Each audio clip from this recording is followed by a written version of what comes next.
শেষ চাঁচল টুয়ে শেষ প্রচার, এরপরে আমি রতুয়া টুও যাব।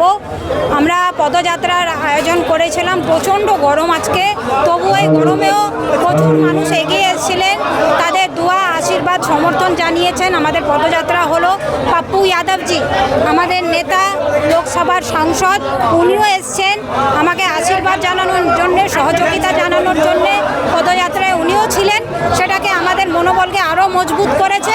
এবং যেভাবে মানুষের সারা, মানুষের দোয়া, মানুষের আশীর্বাদ, কংগ্রেস মানে আবেগ, সেটা আমরা খুব ভালো করে বুঝতে পারছি এবং সেটা আমাদের মনোবলকে মজবুত করছে এবং আমাদের ভরসা যে মানুষ ভোট দিতে চায়, আমাদের রেজাল্ট খুবই ভালো।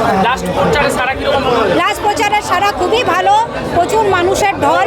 এই রৌদ্রতেও আপনাদেরও কষ্ট হয়েছে, আমাদের কর্মীদেরও প্রচুর কষ্ট হয়েছে, তবুও সবাই পদযাত্রায় অংশগ্রহণ করেছেন আমাদের পদযাত্রাকে সফল করার। দিদি, আপনি দলীয় কর্মীদের উদ্দেশ্যে বললেন যে যদি কোথাও গন্ডগোল হয় তাকে আপনাকে জানাতে, আপনি তাদের সঙ্গে কথা বললেন, তাহলে কি আশঙ্কা করছেন গন্ডগোল হবে? দেখুন, এর আগে তো গন্ডগোল হয়েছে, আমাদের যেটা শুনতে পারলাম, আমাদের ডিস্ট্রিক্ট প্রেসিডেন্টও গেছিলেন, ইলেকশন কমিশনার এসেছিলেন মালদায়, চিফ ইলেকশন কমিশনার, উনি বলেছেন, আশ্বাস দিয়েছেন প্রত্যেকটা দলকে যে কোনো গন্ডগোল হবে না।